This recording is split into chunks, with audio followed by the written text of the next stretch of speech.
हाय guys, आपने YouTube पर how to create a demat account के नाम से ना जाने कितने वीडियोस देखे होंगे। लेकिन तब क्या जब आपको कोई नया डीमैट अकाउंट नहीं बनाना है पर सिर्फ अपने एक डीमैट अकाउंट से दूसरे अकाउंट में शेयर्स को ट्रांसफर करना हो। ऐसे वीडियोस आपको बहुत कम ही मिलेंगे और आज का हमारा ये वीडियो उन्हीं में से एक है। इस वीडियो में आपको बहुत कुछ नया सीखने को मिलेगा। यहाँ हम डिस्कस करेंगे उन रीजंस को जिन्हें लेकर इन्वेस्टर्स अपने शेयर्स को एक से दूसरे अकाउंट में ट्रांसफर करते हैं। फिर हम शेयर ट्रांसफर के ऑनलाइन और ऑफलाइन तरीकों के बारे में भी बात करेंगे। उसके बाद हम उन पॉइंट्स को डिस्कस करेंगे जो कि आपको शेयर ट्रांसफर के दौरान कंसिडर करने चाहिए और एंड में बात करेंगे टैक्स इम्प्लीकेशंस के बारे में और कैसे आप शेयर ट्रांसफर प्रोसेस को एंश्योर कर सकते हैं। लेकिन एज यूजुअल गाइस, वीडियो शुरू करने से पहले please like, share and subscribe to the 5 पैसा YouTube channel and don't forget to hit the bell icon for notification. चलिए गाइस, जानते हैं कि किन सिचुएशंस में इन्वेस्टर शेयर्स को एक अकाउंट से दूसरे अकाउंट में ट्रांसफर करते हैं। नंबर 1, इन्वेस्टर्स अपने सारे शेयर्स को आसानी से हैंडल करने के लिए एक प्लेटफॉर्म पर लाते हैं। नंबर 2, ट्रांसफर की जरूरत पड़ती है अगर इन्वेस्टर्स को अपने डिपॉजिटरी पार्टिसिपेंट को स्विच करना हो ताकि उन्हें lower cost per better returns मिले। नंबर 3, अगर इन्वेस्टर के अपने प्रीवियस ब्रोकर के साथ कुछ नेगेटिव एक्सपीरियंसेस हैं तब भी इन्वेस्टर शेयर ट्रांसफर करते हैं। नंबर 4, अगर इन्वेस्टर फुल सर्विस ब्रोकर से डिस्काउंट ब्रोकर पर शिफ्ट होना चाहता है, उस सिचुएशन में भी डीमैट अकाउंट से शेयर्स ट्रांसफर किए जाते हैं। इस पूरे शेयर ट्रांसफरिंग प्रोसीजर में इन्वेस्टर के साथ साथ करंट ब्रोकर, न्यू ब्रोकर और डिपॉजिटरीज जैसे कि NSDL और CDSL भी इन्वॉल्व होती हैं। शेयर ट्रांसफर का ये प्रोसेस ऑनलाइन और ऑफलाइन दोनों तरीकों से हो सकता है। चलिए पहले ऑफलाइन मोड की बात करते हैं कि कैसे आप एक डीमैट अकाउंट से दूसरे अकाउंट में अपने शेयर्स ऑफलाइन वे में ट्रांसफर करेंगे। जब आप अपने स्टॉक ब्रोकर के साथ अकाउंट ओपन करते हैं तो आपको वेलकम पैकेज के साथ एक DIS यानी डिलीवरी इंस्ट्रक्शन स्लिप प्रोवाइड की जाती है। आपको उस DIS फॉर्म को अच्छे से फिल आउट करना है जहां पर आपको इन फील्ड्स में सही इंफॉर्मेशन एंटर करनी है। Number 1, target client ID। ये आपका 16 डिजिट का एक यूनिक आइडेंटिफिकेशन नंबर होता है और इसे हम बेनिफिशियरी ओनर ID या फिर BOID भी कहते हैं। Number 2, ISIN। हर सिक्योरिटी जैसे कि स्टॉक्स, बॉन्ड्स, नोट्स, फंड्स का 12 डिजिट का एक यूनिक कोड होता है जिसे इंटरनेशनल सिक्योरिटीज आइडेंटिफिकेशन नंबर या ISIN कहते हैं। Number 3, DP name. इस फील्ड में आपको डिपॉजिटरी पार्टिसिपेंट यानी आपके ब्रोकर का नाम एंटर करना है। Number 4, inter depository.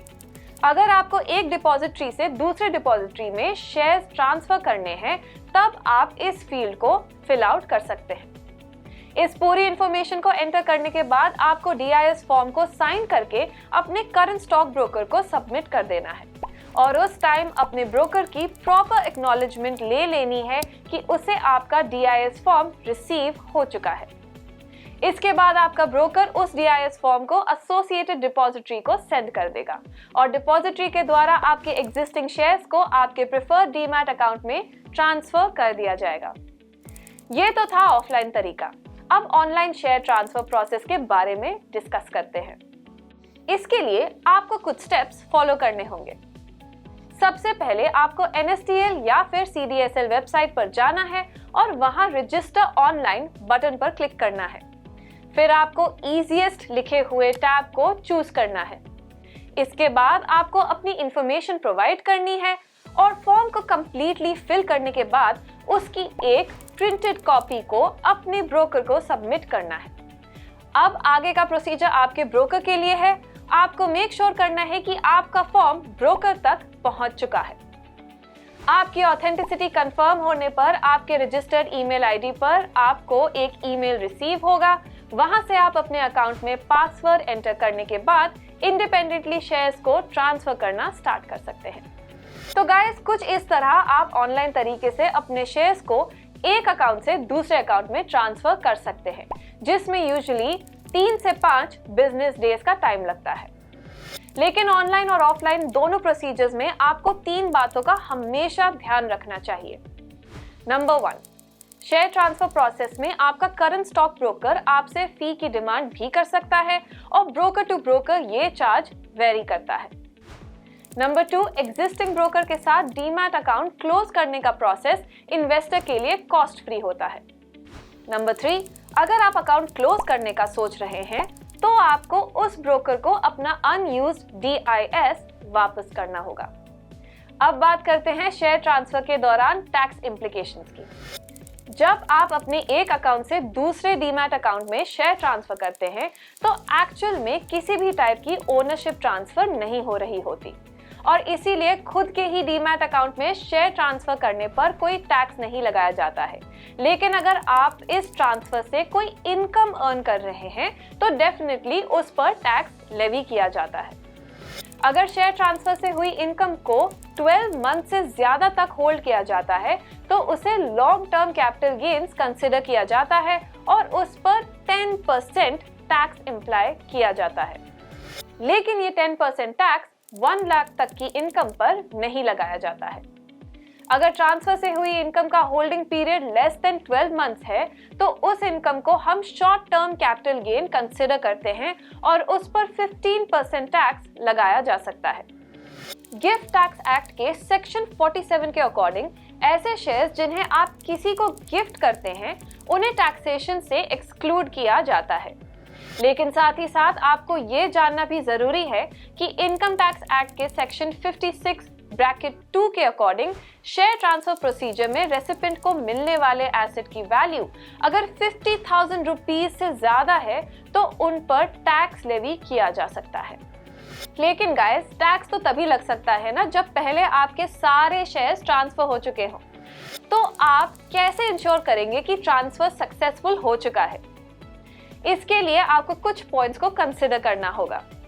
फर्स्टली, आपको ट्रांसफर प्रोसेस को पूरी तरह से समझ लेना है और अगर आप अपने नए स्टॉक ब्रोकर की ट्रांसफर रिक्वायरमेंट्स और पॉलिसीज के बारे में भी आइडियाज कलेक्ट कर लें तो ये भी अच्छा होगा। अगर आपके पास एक मार्जिन अकाउंट है तो आप अपने न्यू स्टॉक ब्रोकर से पूछ सकते हैं कि उसके लिए कुछ एडिशनल रिक्वायरमेंट्स तो नहीं है। और एट द एंड आप नेसेसरी पेपर वर्क और शेयर ट्रांसफर के स्पेसिफिक्स को भी वेरीफाई कर लें ताकि शेयर ट्रांसफर का ये पूरा प्रोसीजर आपके लिए स्मूथ बना रहे। सो गाइस, ये था हमारा वीडियो जिसके थ्रू आपने जाना कि इन्वेस्टर्स किन रीजंस के चलते अपने शेयर्स को एक से दूसरे अकाउंट में ट्रांसफर करते हैं, शेयर्स को ट्रांसफर करने के ऑनलाइन और ऑफलाइन प्रोसेसेस क्या हैं, आपको शेयर ट्रांसफर से पहले किन पॉइंट्स को कंसिडर करना चाहिए, इस प्रोसेस में कितना टाइम लगता है और शेयर ट्रांसफर के लिए टैक्स ऑब्लिगेशंस क्या होते हैं। आगे भी हम गाइस डीमैट अकाउंट और इन्वेस्टिंग से रिलेटेड ऐसे ही इंटरेस्टिंग वीडियोस लाते रहेंगे। टिल देन स्टे ट्यून्ड और 5 पैसा यूट्यूब चैनल को लाइक, शेयर और सब्सक्राइब करना ना भूलें। सी यू सून।